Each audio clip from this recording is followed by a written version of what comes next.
സൗമ്യതയുള്ളവർക്ക് യഹോവയിൽ സന്തോഷം വർദ്ധിക്കും. മാത്രവുമല്ല, മനുഷ്യരിൽ സാധുക്കളായവർ ഇസ്രായേലിന്റെ പരിശുദ്ധനിൽ ആനന്ദിക്കും. കാരണം സാധുക്കളായവർക്ക് ആശ്രയിക്കാൻ വേറെ രാഷ്ട്രീയ പിൻബലമില്ല.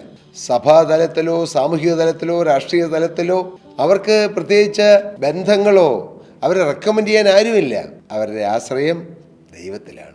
ദൈവത്തിൽ ആശ്രയിക്കുന്നവര് കുലുങ്ങാതെ ഉറച്ചു നിൽക്കുന്ന സിയോൻ പർവ്വതം പോലെയാവും. ദൈവത്തിന്റെ വചനമുണ്ട്. യഹോവയിൽ ആശ്രയിക്കുകയും യഹോവ തന്നെ ആശ്രയമായിരിക്കുകയും ചെയ്യുന്ന മനുഷ്യൻ ഭാഗ്യവാനും തിരുവചനത്തിലുണ്ട്.